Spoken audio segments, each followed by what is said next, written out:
Lo dicho, buenos días a todos, en la confianza de que el Señor haya sido patente en este tiempo de adoración y de recuerdo de su nombre. Vamos ahora a tener un tiempo de reflexión en esta mañana. Sabéis lo que es un eslogan, ¿no? Un eslogan es una frase poderosa, normalmente, si es un buen eslogan, que identifica un producto, que identifica una empresa, que identifica un servicio, ¿vale? Y que tiene como objeto llamar la atención y focalizar bien la imagen de esa empresa, servicio, lo que sea. Curioso que eslogan etimológicamente es una palabra que proviene del galeico escocés y significa originalmente grito de guerra. Es curioso, no lo sabía hasta que estaba preparando este tiempo. Es una consideración algo importante, es una frase que compone uno de los elementos más poderosos del marketing y que pretende dar presencia a la marca, pretende que sea recordada, diferenciarla de la competencia, y el objetivo es que el consumidor final la retenga fuerte y, si es posible, se la repita a sí mismo casi sin darse cuenta. Es el objetivo de un buen eslogan, es permear tu resistencia hacia determinadas cosas para que finalmente adquieras el producto, el servicio o tengas buena imagen de la marca que se presenta, ¿no? Normalmente apela, como es lógico, a los beneficios o a cualidades que te va a aportar, y si es un buen eslogan intenta también tocar la parte sensible de tal manera que tenga más atractivo. Hay frases publicitarias, hay eslogan que marcan una diferencia, y empresas incluso que se construyen alrededor de un eslogan bien identificado y transmiten la personalidad de la marca. Muchas de estas frases publicitarias pues forman parte ya casi de la cultura popular. Si yo dijera las chispas de la vida, Coca-Cola, los más jóvenes a lo mejor no, la chispa de la vida no, ¿a que no? Cuando estaba pensando, digo, la chispa de la vida, digo, me parece que ese es el eslogan de Coca-Cola de otros tiempos. Digo, seguramente que a algunos les sonará y que a otros no, pero las chispas de la vida es el eslogan por antonomasia, o al menos fue el eslogan por antonomasia de Coca-Cola. Ahora si digo, ¿quién te da alas? Red Bull te da alas, ¿ves? Ahí ya estamos más ubicados. Y si decimos que alguien no nos abandona, que no te abandona, ¿qué no te abandona? Rexona no te abandona. ¿Veis cómo funcionan los eslogans, verdad? ¿Te gusta conducir? ¿Ah? Audi, no, hombre, BMW. La mano, ¿recordáis? La mano saliendo, no se ve ni un coche, no se ve. Se ve una mano, se ve una mano que por la ventana fluye, a través de una ventana, lógicamente, de un BMW y comunica el placer de conducir, ¿vale? Y si digo porque tú lo vales, L'Oréal, ¿vale? Porque tú lo vales. Ahora, hemos de tener una advertencia ante las marcas, ante los eslogans, mejor dicho. Hay que interpretarlos adecuadamente, porque, bueno, Coca-Cola refresca, ¿vale? Si tiene mucho calor, refresca bastante, pero al punto de ser la chispa de la vida, como quizás que no tanto. Y tú lo vales, aunque no utilices los productos de L'Oréal. Y efectivamente puede ser que Red Bull de alguna manera te dé alas, pero no las pruebes tirándote de la giralda.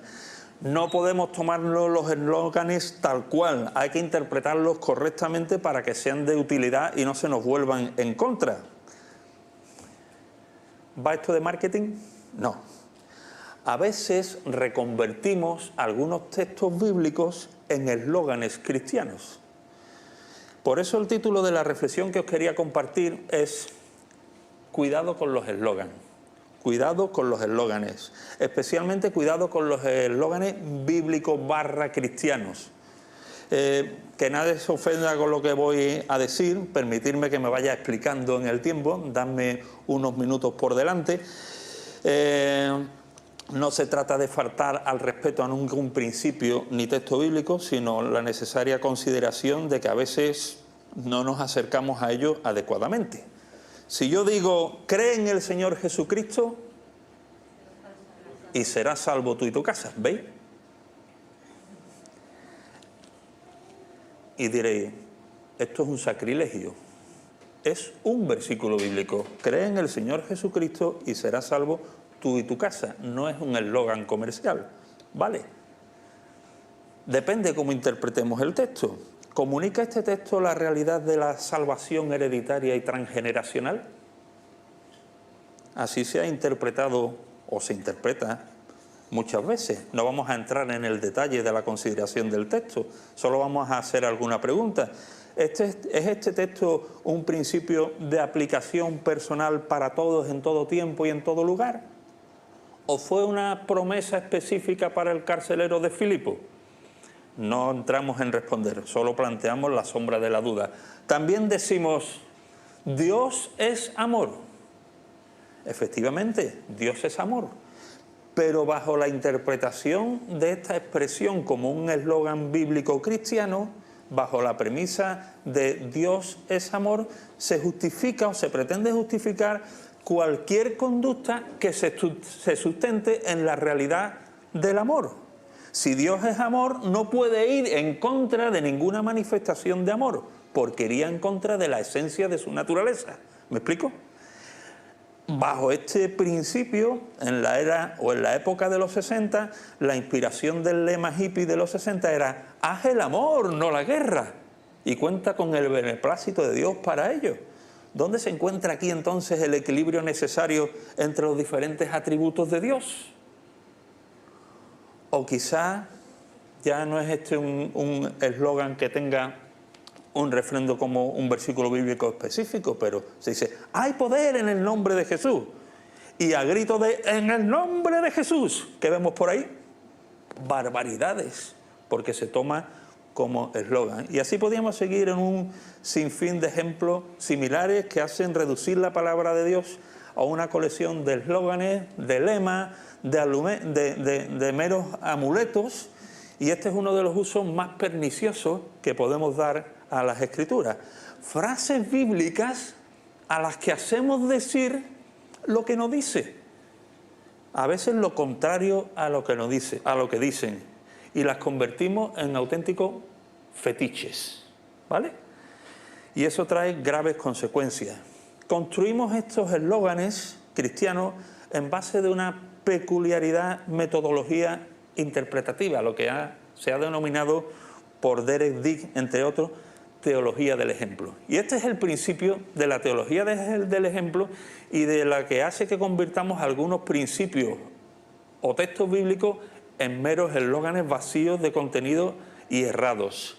Él dice, la base de la teología del ejemplo, lo que Dios ha aprobado en un lugar, en un momento y circunstancias determinados, lo aprueba para todos los lugares, momentos y circunstancias. Y bajo esa premisa pues hacemos barbaridades y levantamos un edificio teológico basándonos en un incidente aislado de la Biblia y suponiendo que los ejemplos bíblicos constituyen el cimiento para sustentar un punto de vista.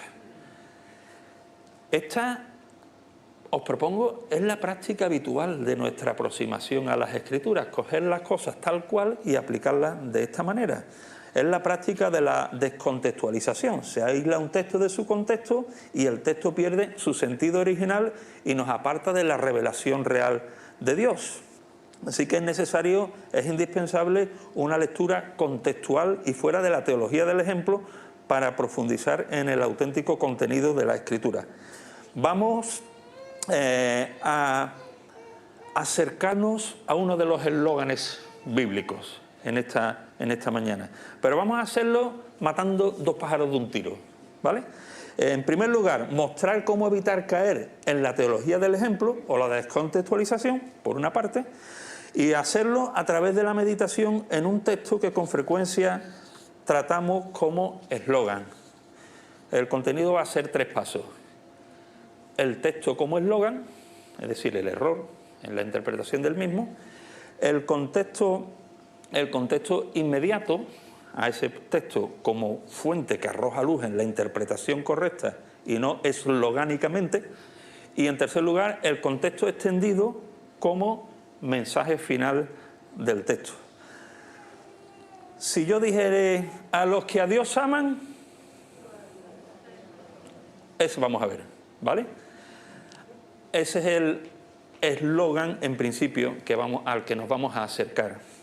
El texto de Romanos 8:28, quizá junto a Juan 3:16, uno de los textos más conocidos de la Biblia y más eslogánicamente interpretado. No sé si existe la palabra, pero en el contexto nos entendemos, ¿verdad?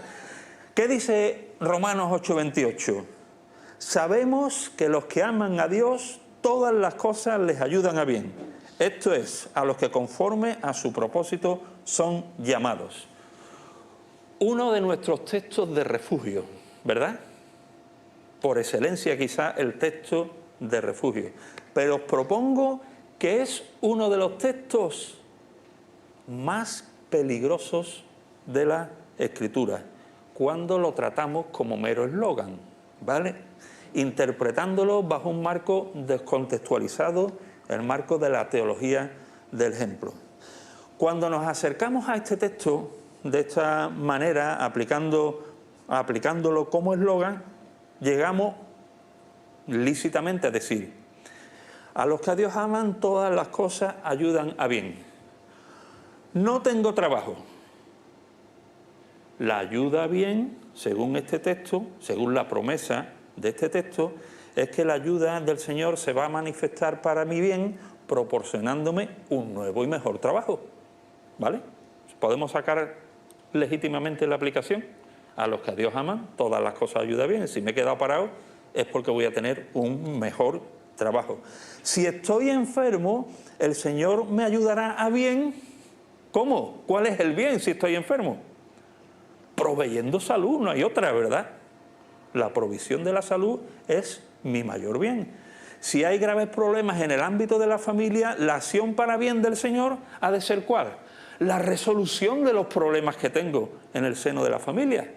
Si no tengo hijos, ¿cuál es el bien que me puede aportar Dios? Una prole abundante o no tan abundante. Si mis recursos económicos son insuficientes, ¿cuál es el mayor bien que me puede dar Dios? Una economía saneada. Ahora, realmente podemos decir, bueno, podríamos seguir con muchos ejemplos, pero ¿esto es así siempre? ¿Esto es así necesariamente? Descubrimos que la realidad va en otra dirección. Estas interpretaciones de las Escrituras como eslogan tienen graves consecuencias. Os propongo algunas. Una desesperanza inevitable. Si tú fijas tu esperanza en una mala interpretación de este texto, llegamos a la desesperanza. No podemos descansar en el error. Es muy peligroso. Descansar en el error, en la interpretación de este texto, es suicida. Y digo suicida. ¿Por qué, hermano? No es suficiente tu fe. No es suficiente tu fe.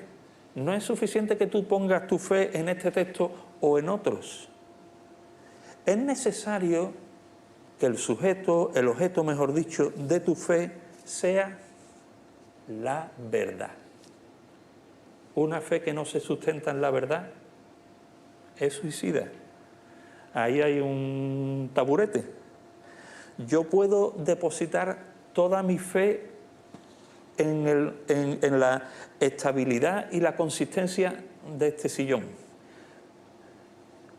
Pero si la plataforma está rota y me siento, ¿qué pasa? Me caigo. ¿Cómo es posible si yo tenía fe? ¿Me seguí? Es que he puesto la fe en el objeto erróneo.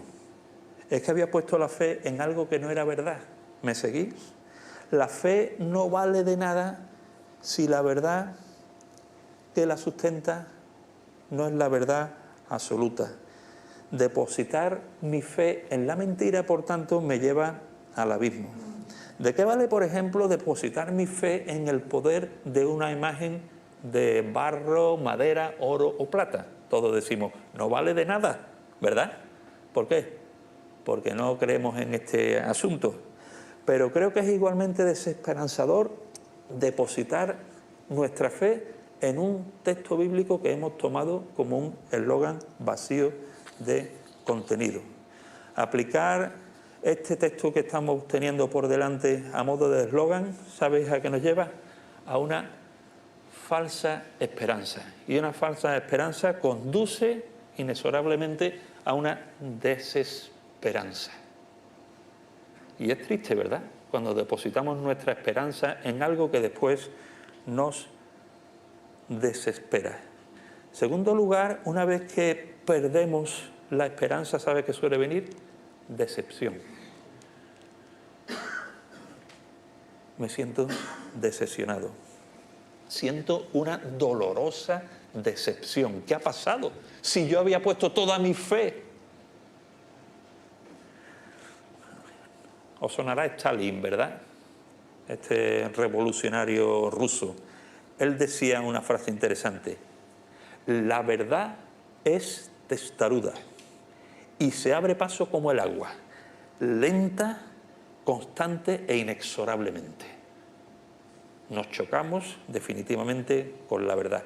Y la verdad es que esto de que si no tengo trabajo el Señor va a darme un mejor trabajo, si no tengo salud el Señor lo va a obrar para mi bien dándome salud, encontramos que sigo sin trabajo o tengo un peor trabajo que antes. La salud, en vez de ser restaurada, va cuesta para abajo. Los problemas se me multiplican.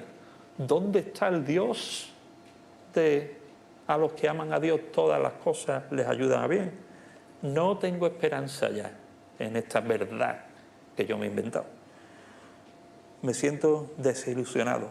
Tarde o temprano, más temprano que tarde, nos topamos con la realidad de nuestro error. Habíamos puesto la esperanza en un eslogan y no en la verdad de la palabra de Dios. Esto nos lleva a una profunda decepción y empezamos, ¿por qué? ¿Por qué yo? ¿Por qué a mí? La perplejidad se hace omnipresente, ya no entendemos nada. ¿Realmente estoy en el Señor? ¿Realmente es verdad la palabra de Dios? Porque no se está cumpliendo.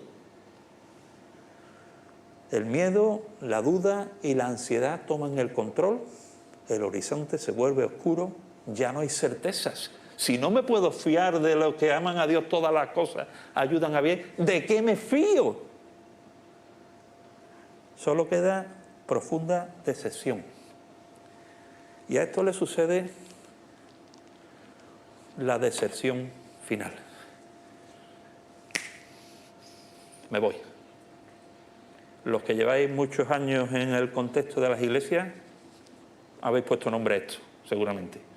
Hermanos que confiaron en algo que se habían inventado, que llegaron a la desesperanza, a la decepción y al abandono de las filas. Son muchos a lo largo del tiempo que por haber descansado en un eslogan, en vez de la palabra de Dios, acaban abandonando la fe. Y os digo una cosa, es lo más coherente. Es coherente. Me voy de aquí. Esto es mentira. Y es verdad que es mentira. Las determinadas interpretaciones que hacemos. Es lógico que hagan esto porque pusieron su fe en un concepto equivocado, en una mentira. Es la reacción lógica a sentirse engañados y desilusionados. Ahora, ¿qué podemos hacer para evitar este texto, estos contenidos y otros como eslogan y no sufrir estas devastadoras consecuencias? Propongo el punto segundo, el contexto inmediato como fuente de luz. Hemos leído, y sabemos que a los que aman a Dios todas las cosas les ayudan a bien. Hasta ahí lo sabemos. Ya la segunda parte del versículo, ¿quién se acuerda? ¿Ve? Hay un poquito más de dificultad. Nos conocemos muy bien las chispas de la vida, Coca-Cola, ¿no? Red Bull te da alas. Conocemos muy bien, a los que aman a Dios todas las cosas ayudan bien. Pero ni siquiera completamos el versículo. Esto es, a los que conforme a su propósito son llamados. Pero si no completamos el versículo siguiente ya está en las antípodas de nuestra memoria. Pero es que el versículo siguiente es el que arroja luz al primero. Es el que lo ilumina. Es el que nos ayuda a interpretarlo no como un eslogan, sino en el contexto en el que Pablo le está diciendo. Y justamente el versículo 29 empieza con una palabra muy significativa. ¿Por qué? ¿Por qué? O sea, nos dice, a los que a Dios aman todas las cosas ayuda bien. Vale. ¿Por qué? Porque a los que antes conoció, también los predestinó para que fuesen hechos conforme a la imagen de su Hijo. Rara vez relacionamos versículo 28 con versículo 29. Me atrevería a decir que algunos de nosotros, no rara vez, sino nunca, hemos relacionado 28 con 29. Y es el numerito siguiente, 28 con 29. El antídoto para no interpretar aligerada y eslogánicamente el versículo 28 es leerlo junto con el 29. El 29 arroja la luz para su comprensión. ¿Y qué luz nos arroja? Lo hemos puesto ahí con negrita. Arroja algo que es fundamental. Nos dice el 28 que todas las cosas ayudan a bien.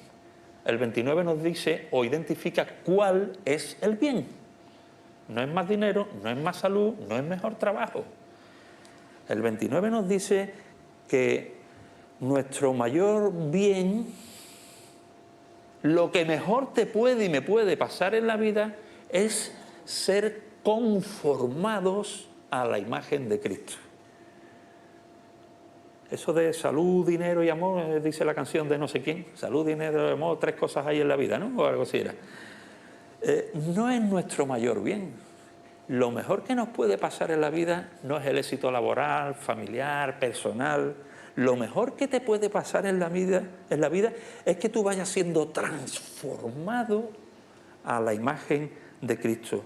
Que tu forma sea cada vez más parecida a la forma de Cristo. Es lo que nos dicen otros textos. En Efesios 1:4 dice, nos escogió en Él antes de la fundación del mundo. Fijaos, qué proyecto extraordinario. Dios nos escoge en Él antes de la fundación del mundo para que seamos santos y sin mancha delante de Él. Este es el carácter de Jesús, santo y sin mancha. Este es el proyecto eterno de Dios para ti y para mí. Santo y sin mancha identifica el carácter de Jesús. En Colosenses 1:28 apunta en la misma dirección. Dice, a quien anunciamos a Cristo, amonestando a todo hombre en toda sabiduría, a fin de presentar perfecto en Cristo a todo hombre. Este es el proyecto de Dios, que seamos perfeccionados a la imagen misma de Jesús. Él desea que aquellos que nos convertimos, que somos transformados por Él, lleguemos a ser adultos en madurez, a la semejanza del mismo Jesús. Nada es más importante para Dios que su proyecto eterno de transformación, de tu transformación y de mi transformación genuina y paulatina a la imagen de Dios. Así que fíjate cómo cambia el versículo 28.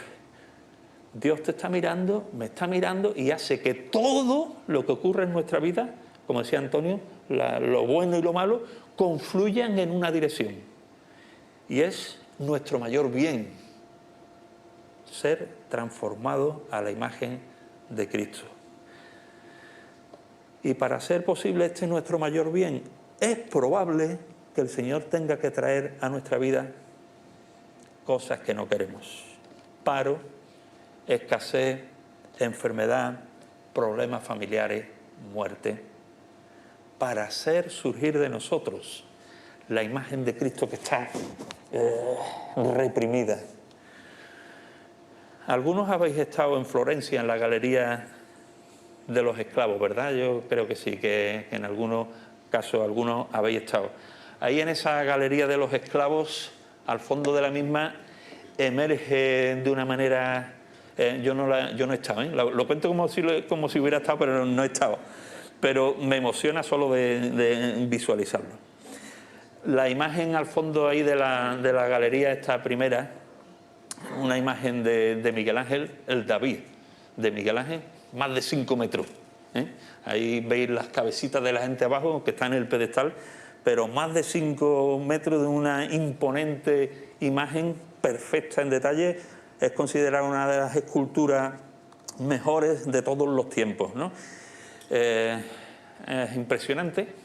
Yo he visto muchos reportajes macro de cómo se ven las venas, extraordinario. Pero yo cuando la veo, procuro leer entre líneas a Miguel Ángel, la grandeza del artista, porque esto al final es una obra. La grandeza está en el artista, aquel que supo ver. Yo me imagino a Miguel Ángel delante de un bloque de 6 metros de mármol, mirándolo por todos lados y siendo capaz de ver dentro esta obra, la obra del David. ¿Cómo fue capaz de sacar esta extraordinaria obra? Ahora, no sé si os habéis dado cuenta, seguramente habéis focalizado vuestra imagen en la imagen del fondo, pero aquí a este lado izquierdo y al derecho hay otras 2 obras, le llaman las galerías de los esclavos. Ahí hay esculturas inacabadas, aquí tenéis la de la izquierda en grande, ¿vale?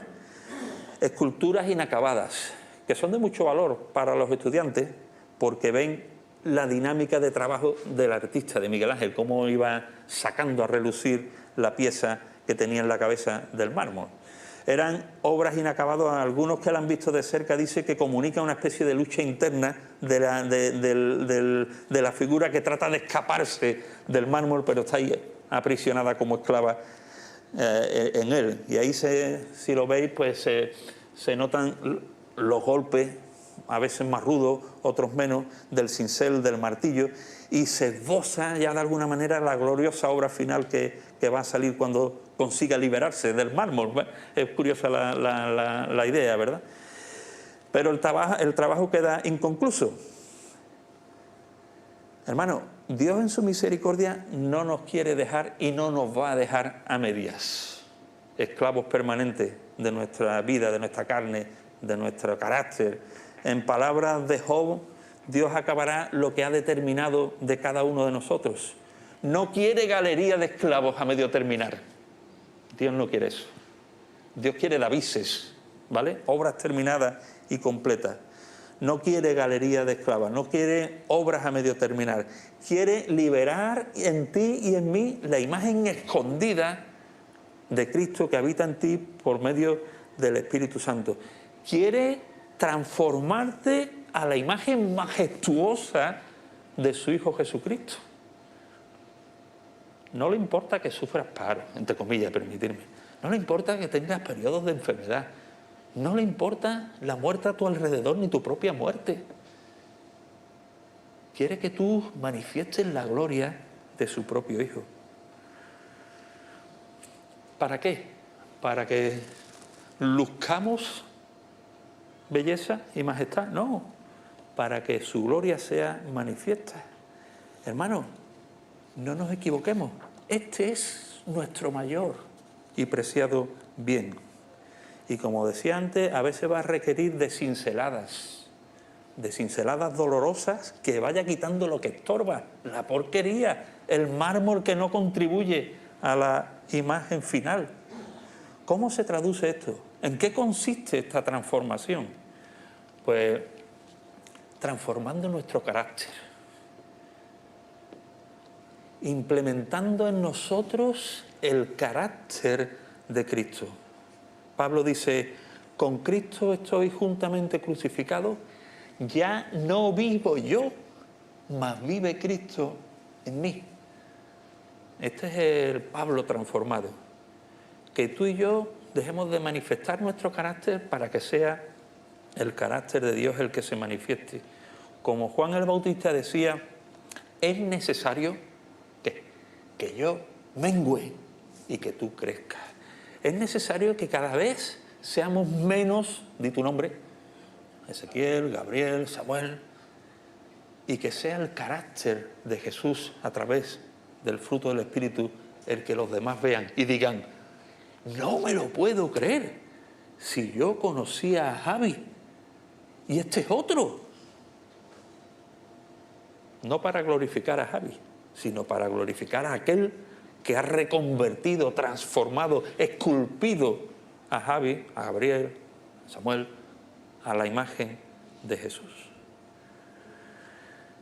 No solamente transformación del carácter, sino, como hemos dicho en dos sesiones anteriores, o en las dos sesiones anteriores, equilibrio emocional. Capaces de gestionar emociones difíciles bajo el control del Espíritu Santo, aunque estas emociones sean en condiciones extremas.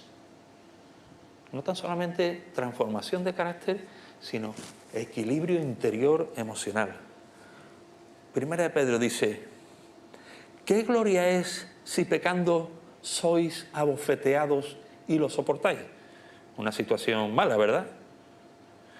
Mas si haciendo lo bueno lo sufrís, peor todavía, y lo soportáis, esto ciertamente es aprobado delante de Dios. ¿Pues qué? Para esto fuisteis llamados. ¿Por qué? Porque también Cristo padeció por nosotros, dejándonos ejemplo para que sigáis sus pisadas. El cual no hizo pecado ni se halló engaño en su boca. Quien cuando le maldecían, ¿qué hago yo cuando me maldicen? Me reboto, me duele.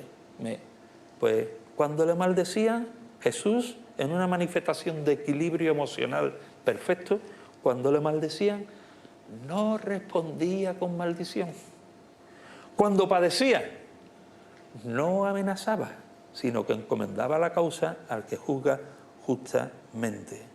Así que el Señor apuesta por un proceso de transformación y restauración de las emociones dañadas que han generado respuestas disfuncionales en nuestra vida. ¿Y qué es lo que ocurre cuando los que tienes alrededor te ven respondiendo desde el equilibrio emocional en medio de las situaciones más devastadoras? ¿Cómo es posible? Entonces tú puedes compartir tu fe y ellos honrar de alguna manera a aquel que ha producido este cambio. Un tercer aspecto es que a través del trabajo, de la implementación del carácter, de la imagen de Cristo en nosotros, encontramos propósito existencial. A veces vamos o van por la vida vagando de un lado para otro sin saber para qué están aquí. Ahora, a través del proceso de transformación del Señor descubrimos el auténtico propósito de la existencia. ¿Sabes cuál es el propósito de la existencia? ¿Tener salud? ¿Tener dinero? ¿Tener amor? Parece que en eso se circunscribe todo en diferentes vertientes y matices. Tengo una mala noticia, hermanos.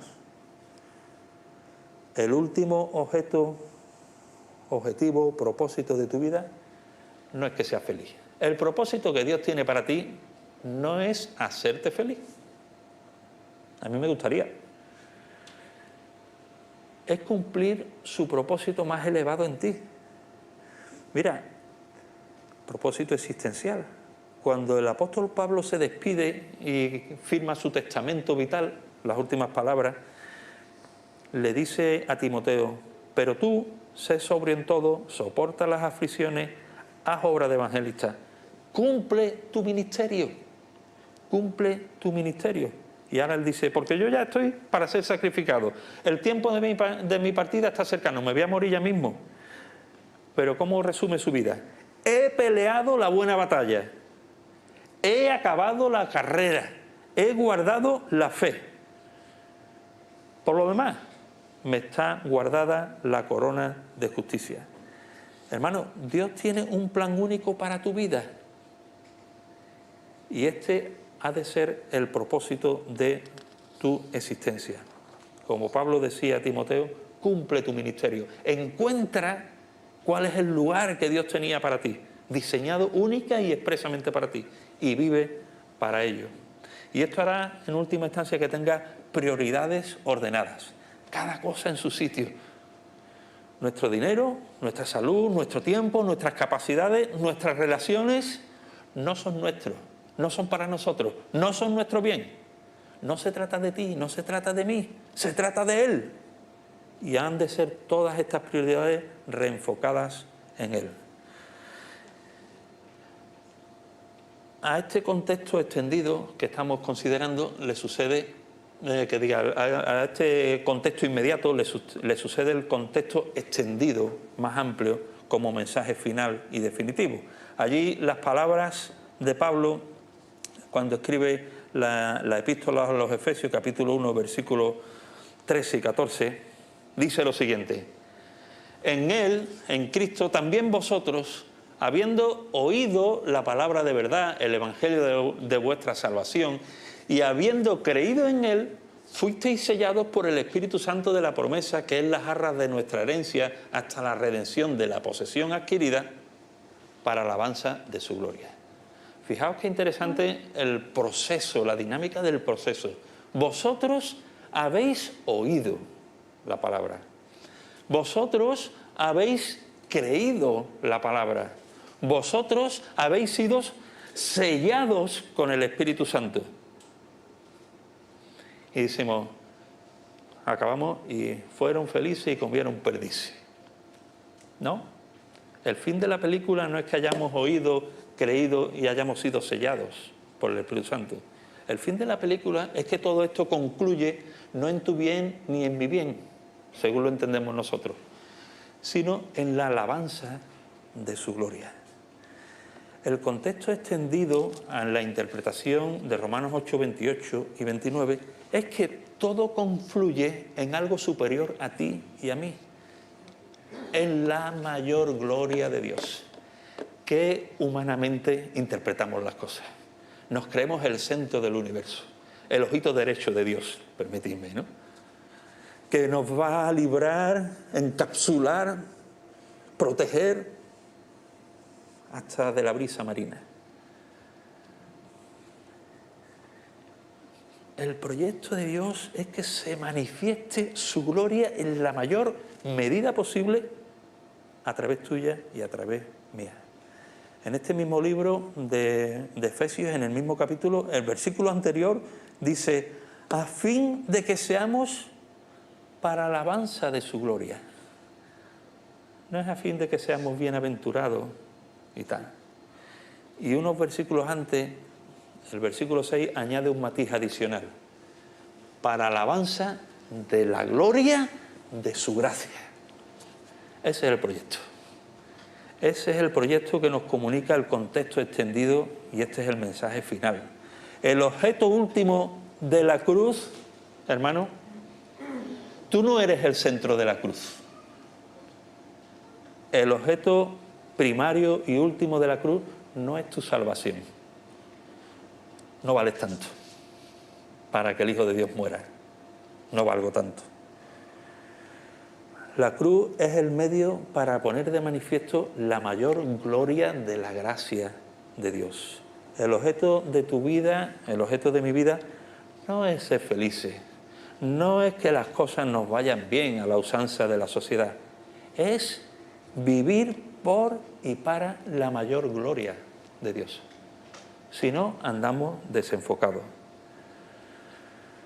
El objeto es que los que nos rodean, al vernos, no tengan más remedio que rendirse ante la majestad del autor de la transformación que está ocurriendo en tu vida y en la mía.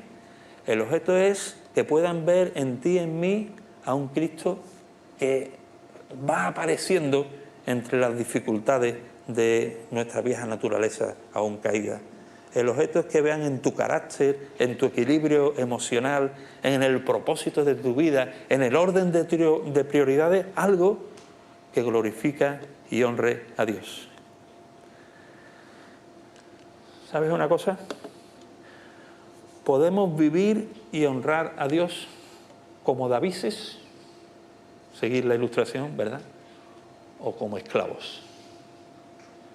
Podemos vivir manifestando cómo Dios está obrando poderosamente en tu vida y transformándote, o podemos vivir llorando, renqueando, protestando por cada golpe, sin crecer, sin manifestar atisbos de la perfecta obra que Dios quiere hacer con nosotros. Ahora, una cosa importante: la medida de nuestra transformación es la medida en que cada uno de nosotros glorifica a Dios con su vida. ¿Qué ven en ti del carácter de Cristo? ¿Qué ven en ti de las prioridades, de su control emocional, de su estilo de vida? Cuanto más vean a Cristo en ti, más gloria recibe Él. Finalmente, y por la misericordia de Dios, como decíamos antes, Él acabará lo que ha determinado de nosotros, menos mal. Esto es una mirada de esperanza. Bien en su venida o bien en la resurrección, Él, en última instancia, nos transformará conforme a su gloriosa imagen, y esa será la que mantendremos por la eternidad. Un descanso, ¿verdad? Un descanso. Pero mientras permanezcamos en este cuerpo de muerte, para nuestro bien y para su mayor gloria, Él va a trabajar en nosotros. Yo no sé de qué material está hecho tú. Hay algunos que pueden ser de plastilina, y manejar y transformar la plastilina es fácil, ¿verdad? No requiere un cincel y un martillo. Algunos afortunados seréis de plastilina, en el mejor sentido de la palabra digo, y sois dúctiles a la manipulación de Dios, y os va transformando casi sin dolor, solo con pequeño apriete. Otros somos de cuarcita dura, y para un pequeño cambio necesitamos no un cincel y un martillo, sino una perforadora neumática.